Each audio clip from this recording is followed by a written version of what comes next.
Bom dia a todos. Que beleza esse auditório cheio. Eu quero agradecer a todos vocês que vieram gentilmente, de longe ou de perto, para prestigiar esse evento. Aos filiados do Podemos, aos filiados de outros partidos políticos, aos senadores, deputados, prefeitos, vereadores, servidores públicos e cidadãos em geral, aos empresários e trabalhadores aqui presentes. Eu sei que muita gente veio de lugares distantes e com sacrifícios. Eu confesso que estou um pouco ansioso quanto a falar hoje perante esse público. Eu não tenho uma carreira política e não sou treinado em discursos políticos. Alguns até dizem que não sou eloquente e muita gente critica a minha voz.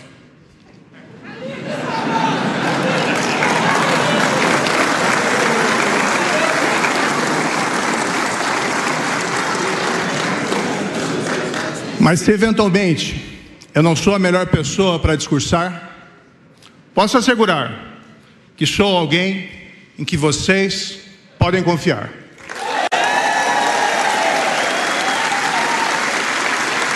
Vivo aqui na Jovem Pan News acompanhando a fala do juiz Sérgio Moro agora na filiação ao Podemos. Mais uma vez, como juiz da Lava Jato e como ministro da Justiça, vocês conhecem a minha história e sabem que tomei decisões difíceis, que nunca recuei de nenhum desafio, nem repudiei meus princípios para alimentar ambições pessoais. Por isso, eu peço hoje atenção às minhas palavras, muito mais do que à minha voz. O Brasil não precisa de líderes que tenham voz bonita. O Brasil precisa de líderes que ouçam a voz do povo brasileiro.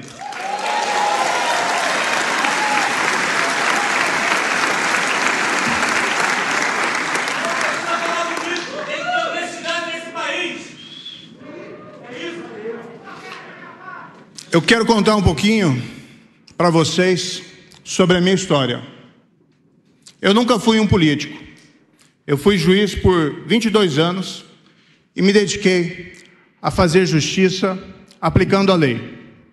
Meu propósito sempre foi de ser justo com todos. Julguei casos de pessoas necessitadas que procuravam a justiça por amparo assistencial. Depois, na área criminal, julguei processos de grandes traficantes de drogas, de ladrões de banco e também de pessoas que pagaram ou receberam suborno. Tudo para proteger as pessoas, as vítimas e o povo brasileiro. Fui juiz dos casos da Operação Lava Jato em Curitiba.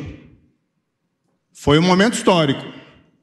Quebramos a impunidade da grande corrupção, de uma forma e com números sem precedentes. Julgamos e condenamos pessoas poderosas do mundo da política e dos negócios, que pela primeira vez pagaram por seus crimes. Mais de 4 bilhões de reais foram recuperados dos criminosos. E tem uns 10 bilhões previstos ainda para serem devolvidos. Isso nunca aconteceu antes no Brasil.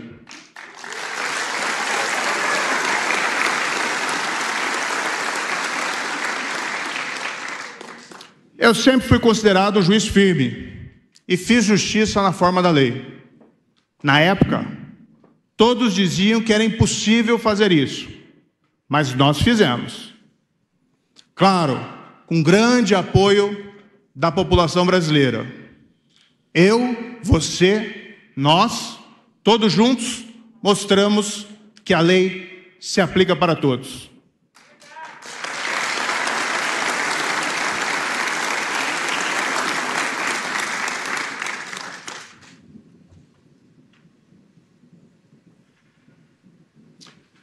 Em 2018, eu recebi um convite do presidente eleito para ser ministro da Justiça.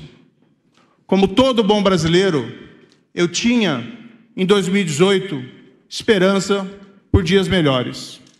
Como todo brasileiro, eu pensava no que nós havíamos presenciado nos últimos anos.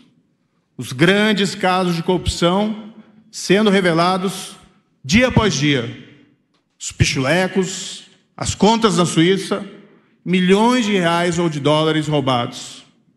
A Petrobras, nosso orgulho, a Petrobras, foi saqueada dia e noite por interesses políticos, como nunca antes na história desse país. Apartamentos forrados de dinheiro roubado em espécie e uma persistente recessão provocada pelos mesmos governos que permitiram tudo isso, com as pessoas comuns desempregadas e empobrecendo. Era um momento que exigia mudança. Eu, como juiz da Lava Jato, me sentia no dever de ajudar. Havia pelo menos uma chance de dar certo, e eu não poderia me omitir. Aceitei o convite e ingressei no governo. O meu objetivo era melhorar a vida das pessoas por meio de um trabalho técnico, principalmente reduzindo a corrupção e outros crimes. Conseguimos, de fato, em 2019, diminuir a criminalidade violenta e combatemos, para valer, o crime organizado. Cerca de 10 mil vidas brasileiras deixaram de ser ceifadas pelo crime neste meu primeiro ano como ministro da Justiça.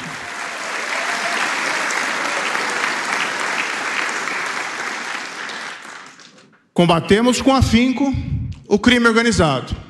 Isolamos, por exemplo, em presídios federais, as lideranças das gangues mais perigosas do país. Ninguém combateu o crime organizado de forma mais vigorosa do que o Ministério da Justiça durante a minha gestão. Até quem não gosta de mim reconhece isso.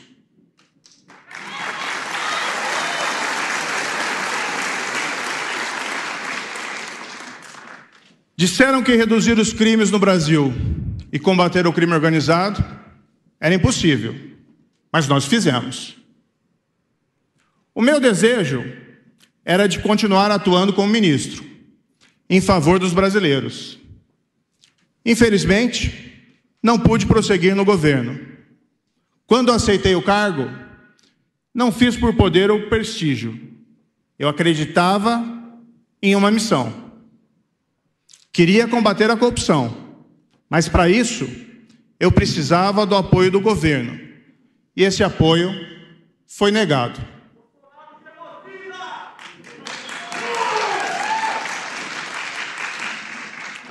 Quando eu vi meu trabalho boicotado e quando foi quebrada a promessa de que o governo combateria a corrupção sem proteger quem quer que seja, continuar como ministro seria apenas uma farsa.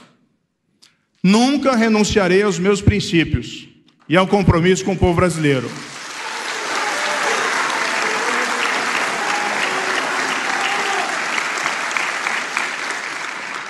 Não existe nenhum cargo que valha a alma de uma pessoa.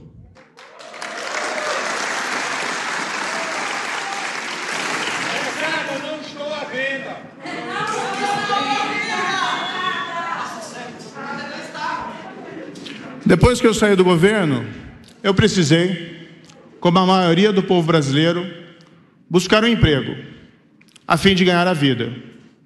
Eu precisava trabalhar. Nunca enriqueci como juiz ou como ministro. Tenho uma família para cuidar. Recebi um convite para trabalhar no exterior e aceitei. Eu acreditei que ficar longe por um tempo me ajudaria a refletir melhor sobre o Brasil. Estava cuidando da minha vida privada, longe dos olhos do público e da imprensa. Mas via com extrema preocupação o desdobrar dos fatos desde a minha saída do governo. Mesmo fora do Brasil, nunca deixei o país longe de meu coração.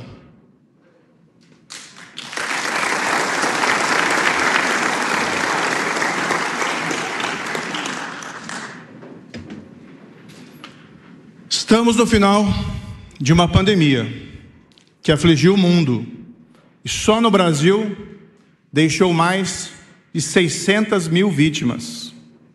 Vi consternado o crescer do número de vítimas e a desolação das famílias. Não há um brasileiro ou uma brasileira que não tenha perdido alguma pessoa querida, um parente ou um amigo. Não há um verdadeiro brasileiro ou brasileira que não tenha se emocionado com essas perdas. Aproveito aqui o momento para registrar meu pesar por todas as vítimas e por aqueles que sofreram com a perda delas.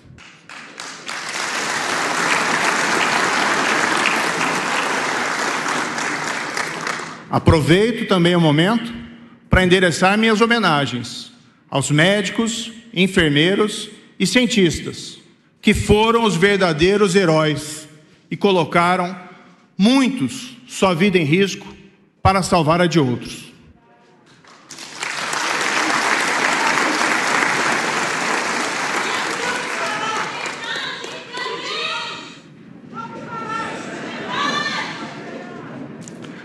Desses médicos, enfermeiros e cientistas, vamos reconhecer que eles também nos mostraram o valor da ciência e do nosso Sistema Único de Saúde.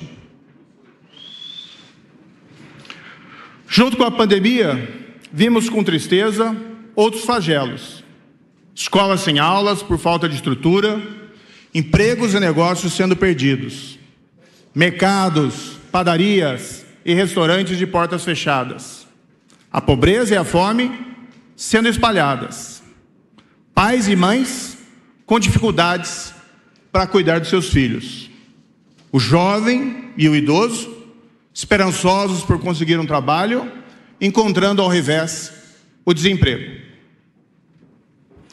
Como se não bastasse, mesmo com o fim próximo da pandemia, a economia não vai bem. As pessoas ainda estão sofrendo. Há brasileiros passando fome. E isso, eu tenho certeza que dói no íntimo de cada um de nós. A inflação está muito alta. Os técnicos falam em um número, mas quem vai no posto de gasolina, quem vai na padaria, sabe que é muito mais. Os juros subiram, dificultando ainda mais a vida do empresário, do agricultor ou das pessoas comuns. E os juros ainda vão subir mais neste governo. E isso vai tornar a vida das pessoas mais difícil. Não digo isso porque sou pessimista, mas é porque o país se encontra no rumo errado. Como exemplo, é só olhar o número elevado de pessoas desempregadas. E há quanto tempo essas coisas estão assim? Desde a época do governo do PT, o desemprego começou a crescer e não parou mais. São atualmente mais de 14 milhões de desempregados, sem contar aqueles que já desistiram de procurar emprego. E não vemos perspectivas próximas de melhorar. Ao mesmo tempo, os avanços no combate à corrupção perderam força. Foram aprovadas medidas que dificultam o trabalho da polícia, de juízes e de procuradores. É mentira dizer que acabou a corrupção, quando, na verdade, enfraqueceram as ferramentas para combatê-la.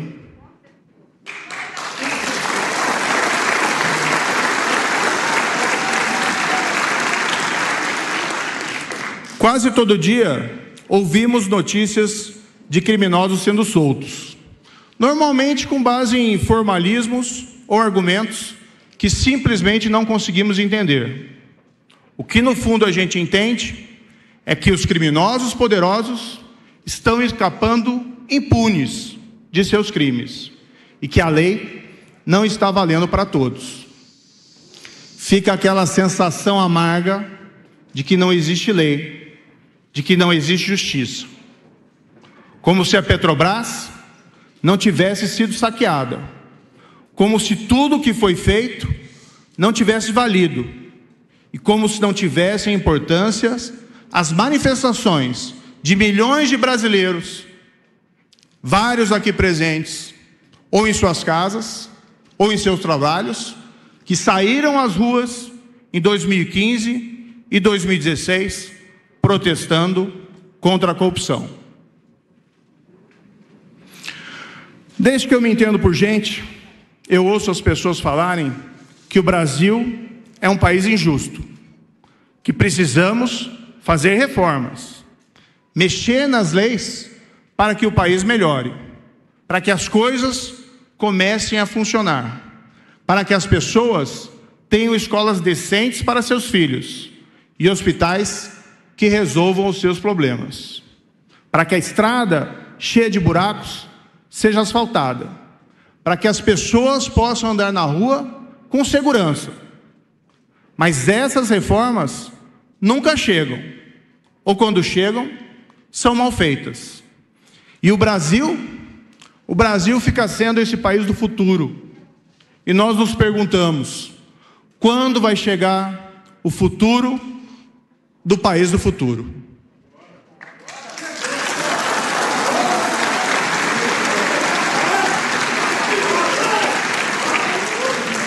E ao olharmos para as reformas que estão sendo aprovadas, o que a gente percebe é que ninguém está pensando nas pessoas. Mesmo quando se quer uma coisa boa, como esse aumento do Auxílio Brasil ou do Bolsa Família, que são importantes para combater a pobreza, vem alguma coisa junto ruim, como calote de dívidas, furo no teto de gastos e o aumento de recursos para outras coisas que não são prioridade. Quando o governo resolve, finalmente, vender uma empresa estatal, como a Eletrobras, aprova junto uma série de jabutis, coisas que ninguém entende direito, mas que na prática, todo mundo sabe que significa que a conta de luz vai ficar mais cara, para alguém ganhar mais dinheiro. E aí, o governo gasta mais do que pode, e lá vem mais inflação, e lá vem mais juros, e assim o país não cresce, e não se vê emprego. Com tudo isso, as pessoas passam a acreditar que não há governo, que não há futuro, que estamos todos sozinhos, e que tudo é inútil. Meus amigos e minhas amigas, todas essas coisas estão relacionadas. Se o Brasil está parado e não vai adiante, não é porque não sabemos o que precisamos fazer. Ninguém tem dúvida de que precisamos melhorar a vida das pessoas.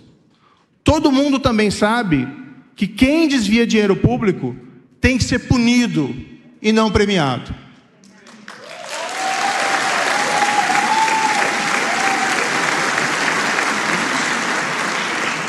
Todo mundo sabe que o dinheiro desviado é o hospital e a escola sucateadas. O problema é que não conseguimos fazer o que sabemos que precisamos fazer, porque as estruturas do poder foram capturadas. Elas passaram a servir a si mesmas e já não servem ao povo. Parte disso é corrupção, como a que vimos e nos assustou na Lava Jato. Mas outra parte é a degeneração maior da vida política.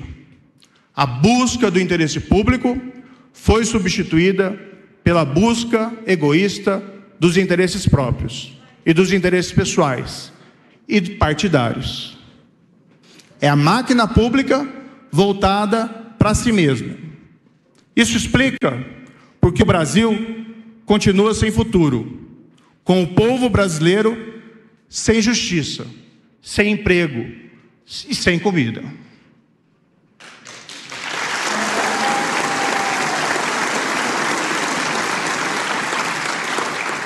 Eu sonhava que o sistema político iria se corrigir após a Lava Jato, que a corrupção passaria a ser coisa do passado e que o interesse da população seria colocado em primeiro lugar. Isso não aconteceu. E embora tenha muita gente boa na política, nós não vemos grandes avanços. Após um ano morando fora, eu resolvi voltar. Não podia ficar quieto, sem falar o que penso, sem pelo menos tentar, mais uma vez, com vocês, ajudar o Brasil.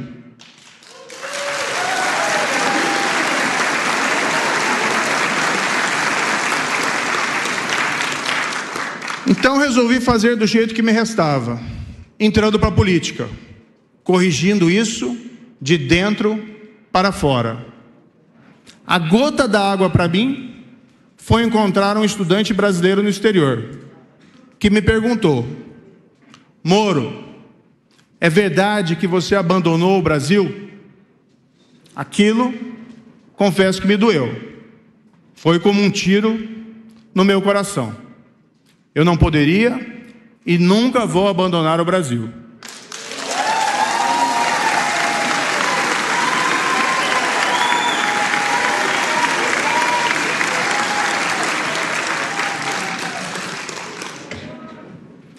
Se necessário, eu lutaria sozinho pelo Brasil e pela justiça.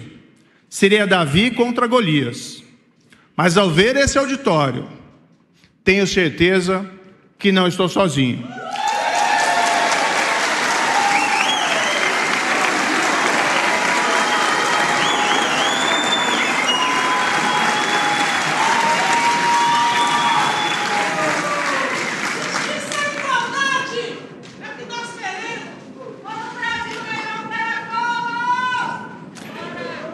Tenho essa mesma certeza quando eu encontro as pessoas na rua, nos mercados, nas escolas, em qualquer lugar, e elas estão com um sorriso no rosto, me cumprimentam ou elogiam pelo trabalho realizado na Lava Jato ou como ministro da Justiça. Então eu voltei ao Brasil para ajudar a construir um projeto que é de muitos. Nenhuma pessoa pode ter um projeto só para si mesmo. Ninguém existe só para si mesmo. Para isso, resolvi entrar na vida política e filiar-me ao Podemos.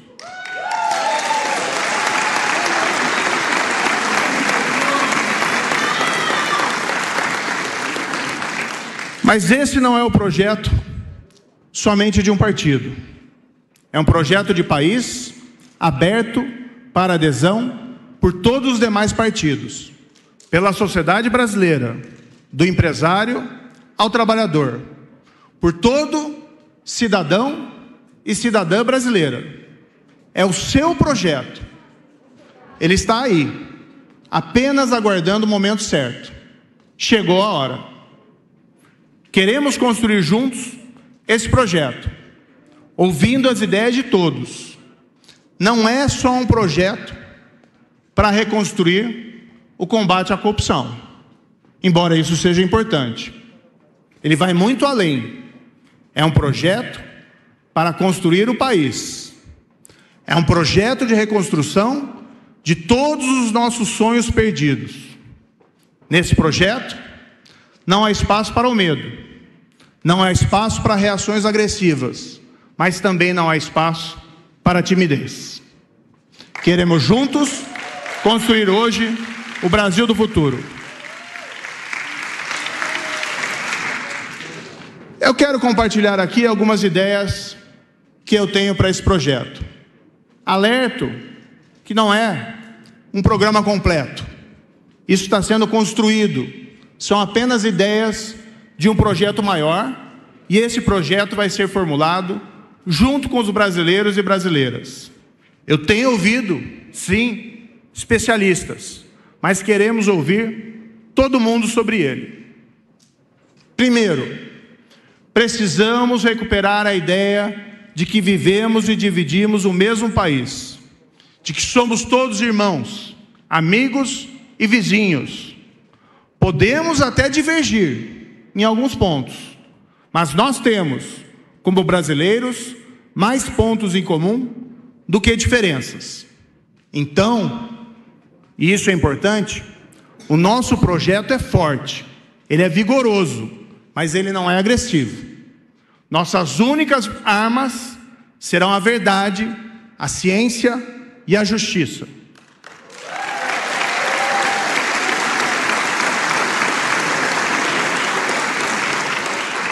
Como um grande líder já disse, trataremos a todos com caridade e sem malícia. Respeitaremos aqueles que gostam e aqueles que não gostam de nós. O Brasil é de todos os brasileiros. Nosso caminho jamais será o da mentira, das verdades alternativas, ou de fomentar divisões ou agressões de brasileiro contra brasileiro. Incluo aqui, nessa atitude de respeito e generosidade, a imprensa. Chega de ofender ou intimidar jornalistas.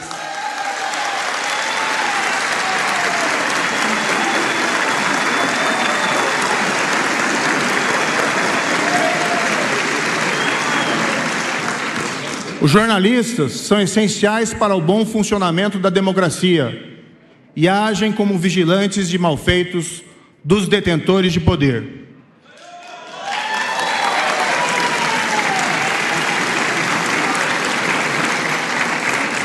A liberdade de imprensa deve ser ampla. Jamais iremos estimular agressões.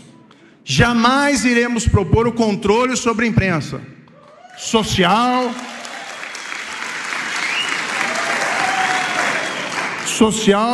ou qualquer que seja o nome com que se queira disfarçar censura ou controle de conteúdo.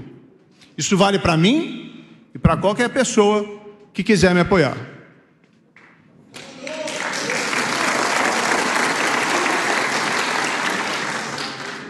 Precisamos proteger a família brasileira contra a violência, contra a desagregação e contra as drogas que ameaçam nossas crianças, jovens e adultos.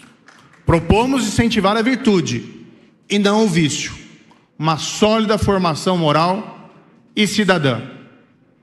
Nosso projeto de redução da criminalidade violenta, do combate ao crime organizado e ao tráfico de drogas precisa ser retomado com todo vigor, sempre na forma da lei, e buscando recuperar aqueles que se desviaram do bom caminho. Mas nós agiremos sempre com a compreensão de que nessa nossa sociedade, cada vez mais plural, todos merecem ser tratados com respeito e sem qualquer forma de discriminação.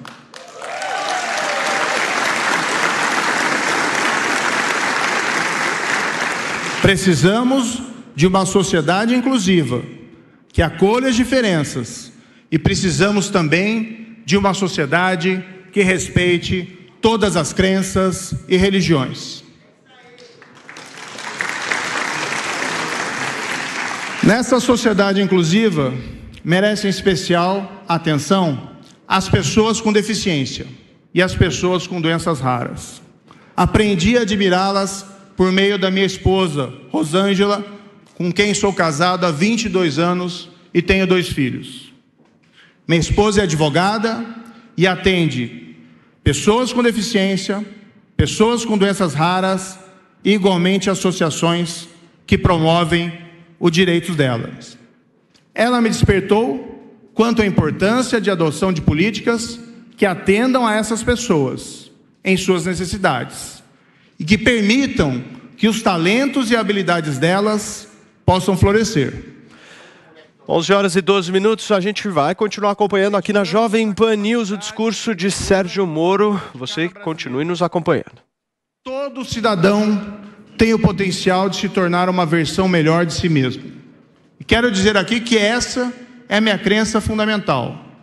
Que cada indivíduo tem a sua própria dignidade e tem a capacidade de se aprimorar continuamente. Por acreditarmos no potencial de cada um, defendemos o livre mercado, a livre empresa e a livre iniciativa.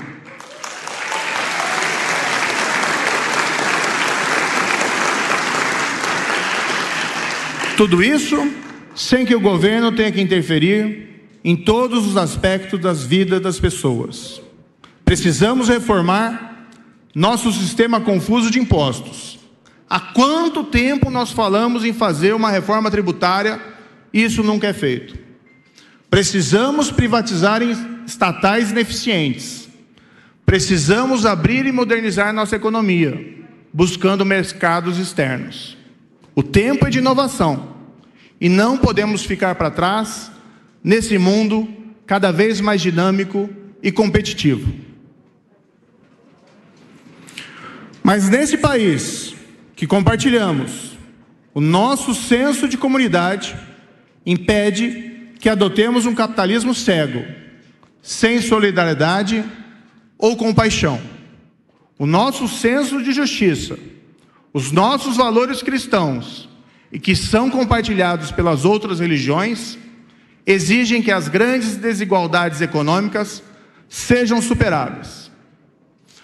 Uma das prioridades do nosso projeto será erradicar a pobreza, acabar de vez com a miséria.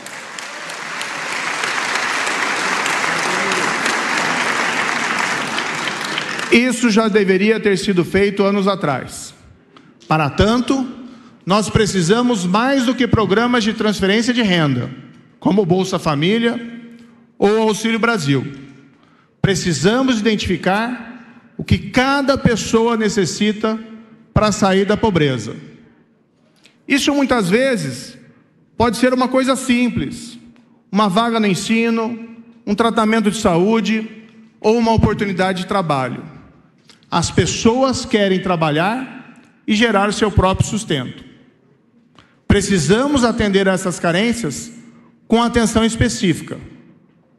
E como medida prioritária, sugerimos a primeira operação especial, a criação de uma força-tarefa de erradicação da pobreza, utilizando os servidores e especialistas das estruturas já existentes. Será uma força-tarefa permanente e atuará como uma agência independente, sem interesses eleitoreiros. A missão: erradicar a pobreza no país. Muita gente pensa que isso é impossível. Como diziam que era impossível combater a corrupção. Não é. E nem precisa destruir o teto de gastos ou a responsabilidade fiscal para fazê-lo. Nós podemos erradicar a pobreza. E esse é o maior desafio da nossa geração.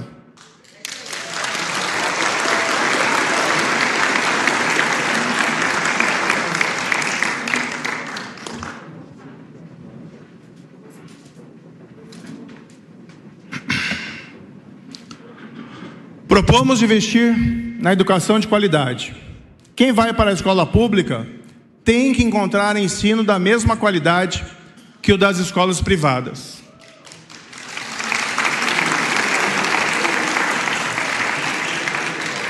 Eu cresci no interior, na querida Maringá, e frequentei tanto escola privada como escola pública. E na época, a qualidade de ensino era parecida. Então nós podemos fazer com que isso seja realidade de novo. O futuro do Brasil depende do presente da educação pública e privada. Queremos trazer os pais para participarem mais da vida das escolas. Queremos incentivar a inovação e a dedicação dos professores, cobrar metas e desempenho, premiar os bons por mérito, sem procurar vilões. Queremos diversificar o ensino e tornar real em todo o país o que a lei já autoriza, que os alunos possam escolher parte das disciplinas e, fazendo isso, estudarem com maior motivação. Propomos expandir o ensino em período integral. Se isso é custoso e se for necessário escolher, vamos primeiro para os lugares mais carentes e depois expandimos. Precisamos de tecnologia e de internet nas escolas. É preciso abraçar essas políticas como se fossem um grande programa nacional de educação. Educação não pode ficar em segundo ou terceiro plano.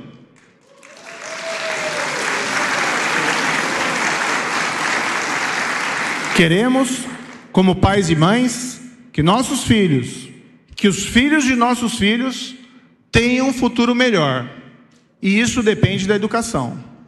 A escola deve ser um lugar para matemática, tecnologia, ciências, cultura e literatura. Um lugar de liberdade e de aprendizado. Precisamos falar sobre corrupção.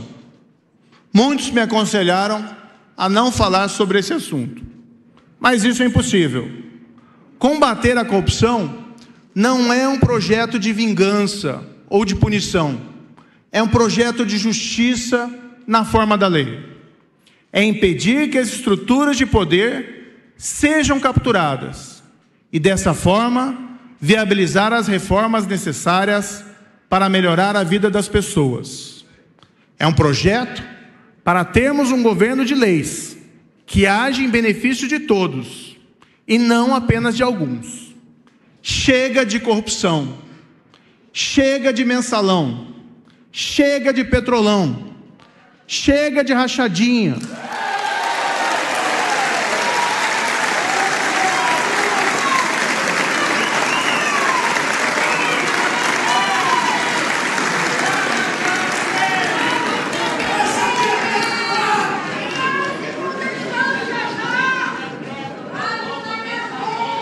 Chega de orçamento secreto.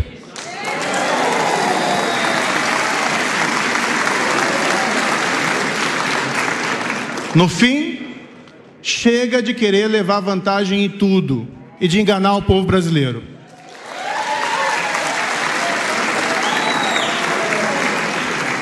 Propomos, sem mais delongas, aprovar a volta da execução da condenação criminal em segunda instância.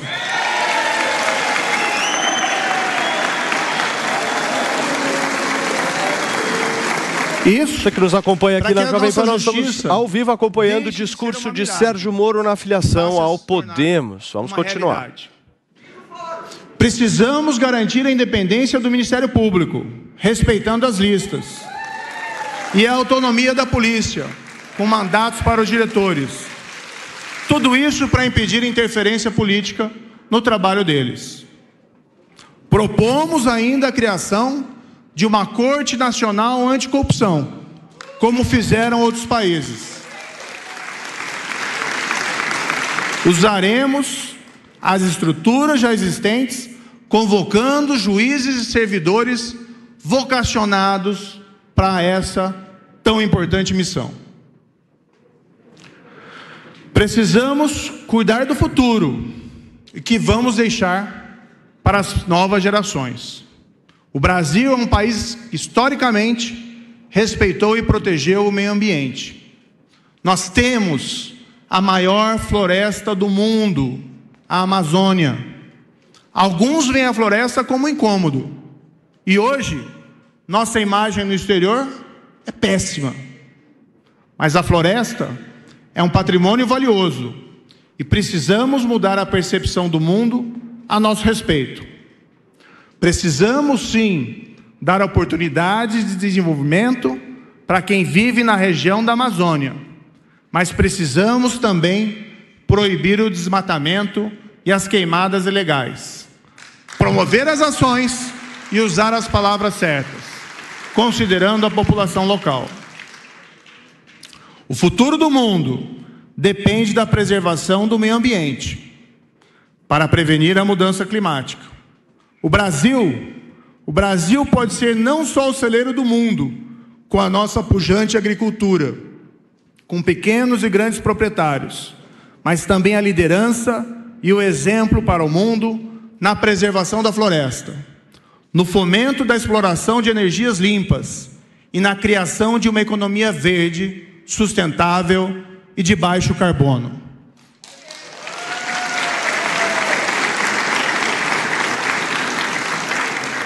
Isso não é assunto só para Glasgow, isso é assunto para nós aqui hoje, todo dia. Isso nos trará investimentos e nos fará orgulhosos de nosso país. Nós somos detentores dessa enorme riqueza verde e, infelizmente, fizemos tudo errado nos últimos anos. Isso pode e deve ser consertado. O Brasil deve ser o líder e o orgulho do mundo na economia verde e sustentável.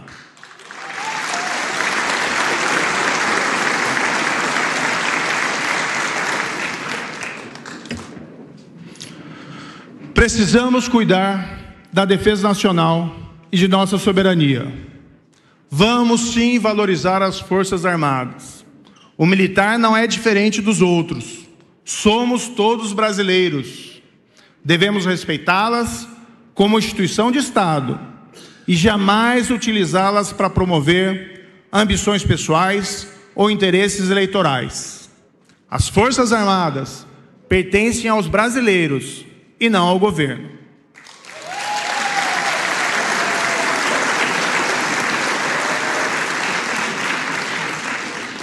Para que todo esse projeto tenha credibilidade, para que nós possamos demonstrar com sinceridade o nosso desejo de reconstruir o país e de reformar as instituições, nós precisamos provar que estamos dispostos a sacrifícios, que a classe dirigente, que a classe política não terá por foco aumentar o seu poder ou seus privilégios e que agirá para beneficiar a todos, pensando no interesse comum e no bem público.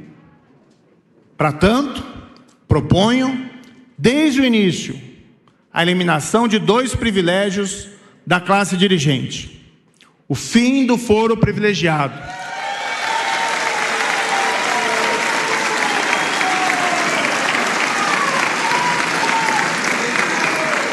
o foro privilegiado que trata o político ou a autoridade como alguém superior ao cidadão comum.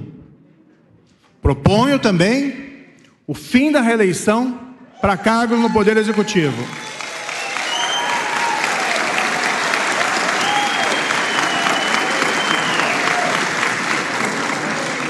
O foro privilegiado tem blindado políticos e autoridades da apuração de suas responsabilidades. Não precisamos do foro privilegiado. Eu nunca precisei quando fui juiz ou quando fui ministro.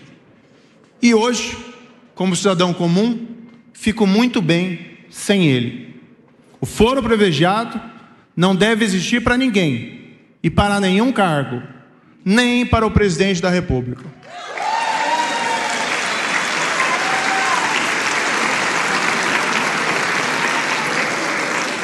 Quanto à reeleição para cargos no Poder Executivo, nós devemos admitir que é uma experiência fracassada em nosso país. O presidente, assim que eleito, e eu vi isso, começa, desde o primeiro dia, a se preocupar mais com a reeleição do que com a população. Está em permanente campanha política.